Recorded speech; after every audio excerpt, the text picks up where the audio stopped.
선생님들마다 교구에 대한 생각이 조금 많이 다르신 것 같아요. 부정적인 생각을 갖고 있고 좀 그걸 오히려 사용하니까 수업에 어려움이 많더라 하시는 선생님들 의견도 굉장히 많거든요. 또 실질적으로 좀 잘못 사용하게 되면 때때로 안이 사용하는 것만 못한 경우도 종종 있는 것 같아요. 하지만 이제 수학교육자들의 연구 결과에 따르면 축적된 데이터에 따르면 수학교구의 사용이 굉장히 많은 긍정적인 효과가 있다고 말하고 있고 또 지금 현재는 그게 대세이기도 하고 전 세계적으로 그리고 또 제 개인적인 경험으로도 활용해 보니까 좋은 점이 굉장히 많더라고요.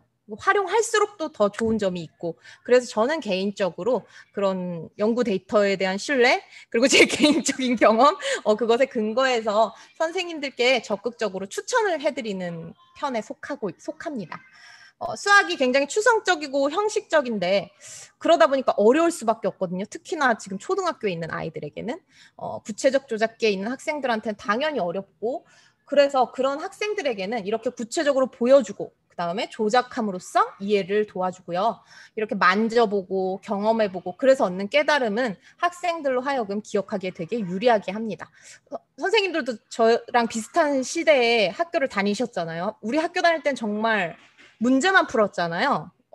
두꺼운 책 가지고. 그런데 요즘에는 중학교, 고등학교 선생님들도 이제 제가 막 뵈면 이런 교구들을 활용한 수업, 체험을 활용한 수업이 굉장히 많아지고 있더라고요. 그래서 나도 만약에 저런 것들을 그렇게 배웠으면 내가 그런 어려웠던 것들을 배웠으면 좀 더 잘하지 않았을까 약간 그런 내가 못한 건 그것 때문이다.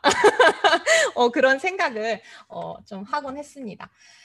그래서 오늘 연수는요, 교육과정 속에서 학생들이 어떤 어려움이 있는지, 그 다음에 그 안에서 교구가 그렇다면 학생들에게 어떻게 이해를 돕는지 그 부분들을 중점적으로 말씀을 드리도록 하겠습니다. 교구 연수는요, 특히나 선생님이 먼저 만져보고 해보지 않으면 진짜 학생들한테 적용하지 않게 돼요. 약간 이거 안 해도 될 것 같은 느낌이 살짝씩 있거든요. 왜냐하면 교과서에 그림으로 너무 자세히 나와 있고 영상으로도 되게 자세히 나와 있잖아요. 우리 과학 실험을 아이스크림 영상으로 틀어주듯이. 자, 그래서 이게 패스하기가 되게 쉬워요. 그래서 추천드리는 건 선생님들이 꼭 한번 만져보는 거. 그래서 기왕 오늘 연수를 선택해 주셨으니까 물론 쉬울 수도 있어요, 선생님들께는. 하지만 열심히 만져보고 만들어보면서 우리 애한테는 이게 어떨까? 우리 애들은 어떤 생각일까? 어떤 입장일까? 그런 것들을 조금 염두하면서 오늘 이제 참여해 주시면 좋겠고 오늘 제가 보내드린 교구는요, 폴리스틱이에요. 그런데 폴리스틱이랑 비슷한 애들이 있어요. 선생님들이 조금 익히 잘 알만한 그런 교구들이 바로 요 4D 프레임이죠. 4D 프레임, 그다음 조노돔, 폴리스틱. 이 교구들의 공통점은 뭐냐면 막대입니다. 그리고 차이는 이 막대들을 연결하는 부품에 있어요. 4D 프레임 같은 경우는 발이 이렇게 뭐 2개부터 지금 여기는 발이 6개죠. 뭐 5발도 있고 6발도 있고 뭐 12발도 있고 이렇게 굉장히 연결발이 다양하고 이 연결발의 각도에 따라서 연결발이 다양하고요. 그 다음에 또 하나는 연결봉의 길이도 다양해요. 약간 빨대 같은 느낌이 있어서 가위로 좀 자르기 쉽고 그게 또 장점이 될 수 있는 교구입니다. 그 다음에 조노돔 같은 경우는 연결 부품이 구 모양이에요. 저 구 모양을 자세히 들여다보면 구멍이 있어서 그 안에 이제 자유롭게 이렇게 꽂으면서 사용할 수 있는 교구고, 그 다음 오늘 보내드린 교구는 폴리스틱입니다. 링으로 되어 있고요. 이 링에 연결 막대를 끼우는 거예요. 자, 그러면 좀 더 폴리스틱을 자세히 살펴보도록 할게요. 자, 구성은 그렇게 링과 스틱, 굉장히 단순하죠. 스틱은 모두 4가지 색으로 되어 있어요. 교구 받아보시고 혹시 뜯어보신 분 계실지 모르겠어요. 선생님들께 간 블록은 240피스짜리예요. 그래서 막대가 240개는 아니고 링이랑 막대를 합쳐서 240개예요. 그러다 보니까 한 막대가 120개 정도다 생각하시면 될 것 같아요. 그리고 여기 사진으로 보여드린 건 960피스짜리예요. 이것도 이제 양이 한 4배 정도 차이 나잖아요. 가격도 한 4배 정도 차이 난다고 생각하시면 되시고 대신에 여기에는 뭐가 있냐면 예쁜 튼튼한 색접시가 들어있습니다. 근데 이거를 나눠주는 일이 보통이 아니에요. 그래서 제 생각엔 저는 이것도 써보고 이것도 써봤는데 이 작은 240피스짜리를 활용하시는 게 좋지 않을까 생각해요. 또 이거보다 더 작은 60피스짜리도 아주 저렴한 가격에 판매하기도 합니다. 소규모 학교 같은 경우라던가 뭐 그런 경우에는 60피스짜리 구입하셔도 되고요. 폴리스틱은요, 혹시 설명서 보셨겠지만 굉장히 다양한 모양을 만들 수 있고요. 이거의 핵심은 아까도 말씀드렸다시피 이 링이에요. 이 링 덕분에 어떤 특징이 생기냐면 모양의 변형이 굉장히 자유롭습니다. 그래서 그 부분이 약간 흥미롭기도 하고 또 핵심이 된 다른 것과 핵심이라기보다는 다른 것과 차이가 있는 부분이에요. 그러면 선생님들 한번 얘를 링에 끼워 볼게요. 우리 만져보기로 했으니까. 도구를 들고요. 보이시나요? 아, 오늘 내일이라도 좀 하고 올 걸 그랬네요. 손이 이렇게 나올 거라고 생각을 미처 못했네요. 아, 참.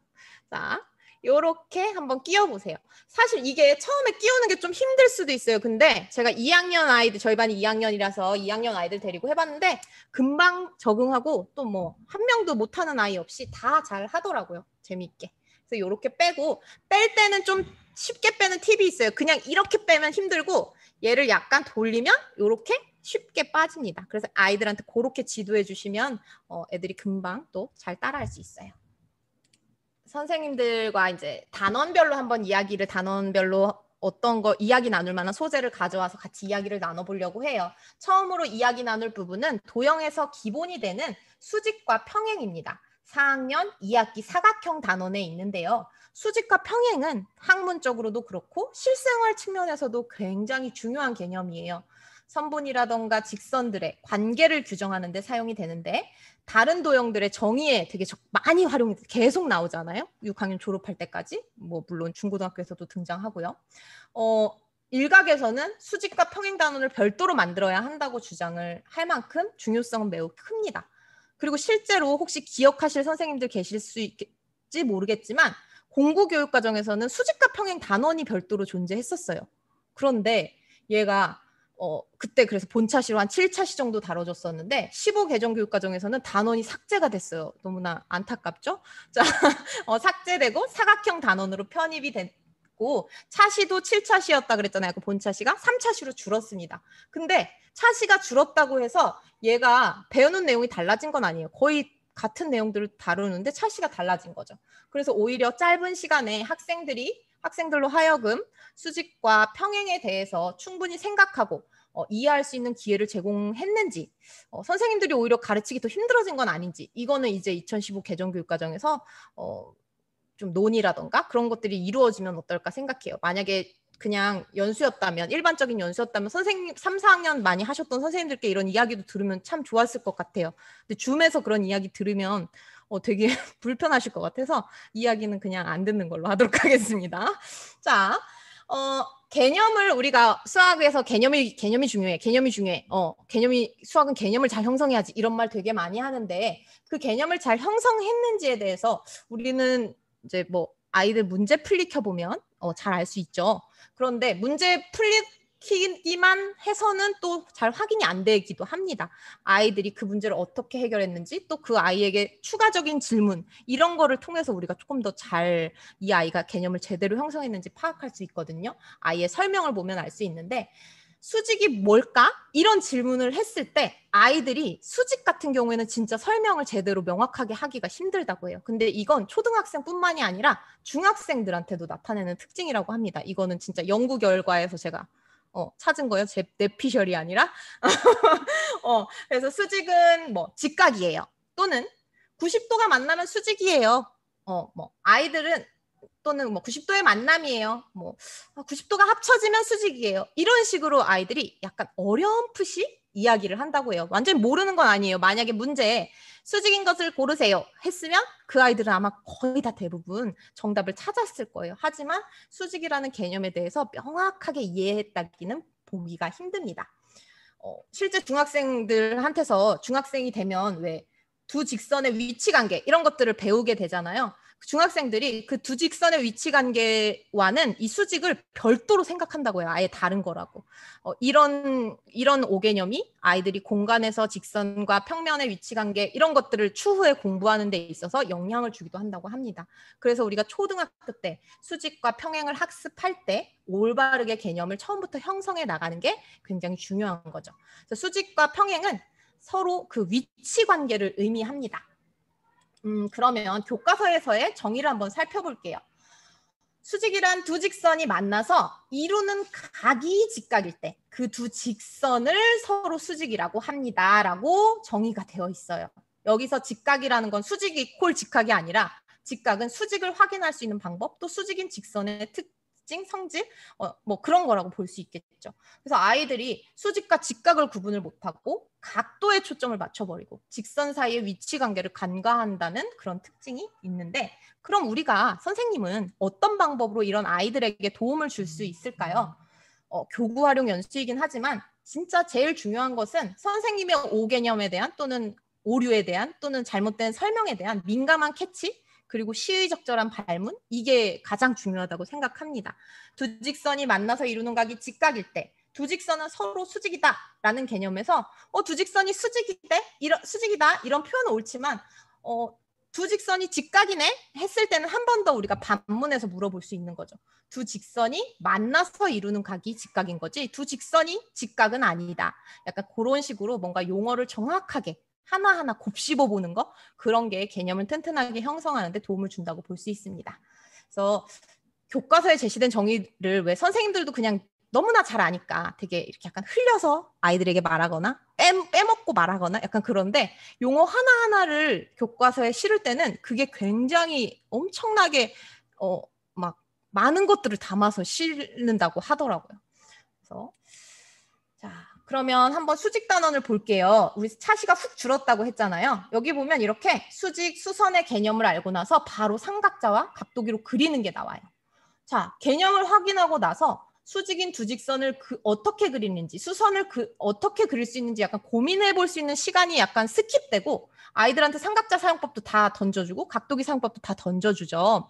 물론 이거는 우리나라 이제 이런 교과서의 특징이 아이들이 스스로 공부하기에는 좋아요.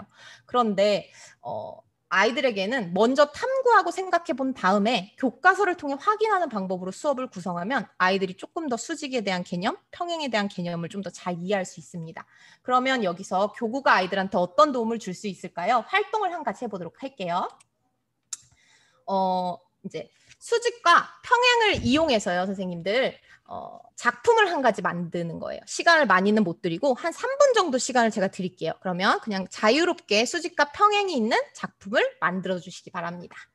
노란색과 빨간색 막대가 서로 평행입니다. 뭐 빨간색과 초록색 막대는 서로 수직입니다. 이런 식으로 아이들이 너의 구조물에서는, 여러분의 구조물에서는 어떤 부분이 수직인가요? 평행인가요? 이렇게 얘기하면 아이들이 이렇게 자신의 용어로 설명을 정확하게 할 수 있게 또 도와주고, 또 그렇게 친구에게 질문도 하고 뭐 이런 활동들을 우리가 할 수 있습니다. 그러면 여러분들이 선생님들께서 만드신 요거가 수직인 거, 평행인 거 확인할 수 있는 방법은 뭘까요? 우리가 눈으로도 당연히 확인 가능하지만 어떻게 확인할 수 있을까? 아이들에게 질문을 던져보는 거예요. 그러면 우리 평행이나 수직이나 그런 것들은 일상생활에 굉장히 많이 녹아 있어요. 그럼 애들이 뭐 책이나 종이 같은 거 이렇게, 선생님 여기가 이렇게 수직이잖아요. 그럼 이렇게 대보면 돼요. 뭐 이런 식으로 아이들이 해보기도 하고, 선생님 여기랑 여기랑 이렇게 대보니까 수직이에요, 뭐 평행이에요, 이렇게 아이들이 일상생활에 수직인 물건, 평행 물건과 이렇게 비교해 가면서 수직과 평행을 찾아보도록 합니다. 그렇게 그런 활동들을 하고, 그러면 아이들에게 얘들아 그럼 우리 수직을 그려볼까? 수직인 선, 수선을 그려볼까? 그다음 평행선을 그려볼까? 이렇게 이야기를 했을 때 각도기라든가 삼각자의 특징을 좀 더 잘 살피고 어떻게 그런 것들을 적용해서 그릴 수 있는지를 탐구하게 되는 거죠. 이런 교구가 아이들이 그렇게 그리기 활동을 하는데 도움을 줄 수 있습니다. 연결다리가 될 수 있는 거죠. 사실 이 활동이 제가 막 지도서에 제시된 활동이에요. 지도서에는 근데 뭘로 나와 있냐면 빨대, 나무젓가락 이런 걸로 이제 나와서 수직인 선이나 수직이나 수선을 이용한 작품을 만들어보는 활동이 나오는데요. 그 지도서에 보면 이런 활동도 할 수 있어요. 보충 심화 활동에 나와요. 교과서에 나온 건 아니고. 이런 활동을 빨대나 나무젓가락 대신에 이렇게 교구를 대체해서 활용할 수 있다는 거. 그 다음에 이게 필수 교구는 아니거든요, 사실. 아까 조노돔이라던가 스포디 프레임이라던가 이 폴리스틱이라던가 이런 것들이 필수 교구는 아닌데, 이게 필수 교구로 지정되면 이제 사줘야 되잖아요, 문제가. 이게 예산 때문이 아닐까? 저의 뇌피셜이에요, 이건. 예산 때문에 이거를 필수 교구로 넣지 않고 약간 곁다리 활동 같은 걸로 다 빼고, 심지어 그걸 이제 나무젓가락이나 이런 걸로 대체할 수 있게끔 많이 나오거든요. 그래서 나무젓가락, 뭐 이쑤시개, 뭐 이런 활동이 나오면 이런 교구들을 사서 이제 활용하시면 이제 거의 영구적으로 사용 가능하시니까 그렇게 쓰시면 좋습니다. 이렇게 찾아보고 만들어보고 설명해보고 질문해보는 활동들이 아이들의 그런 올바른 개념 형성에 많은 도움을 준다는 걸 말씀드리면서 이제 다음 단원을 살펴보도록 하겠습니다.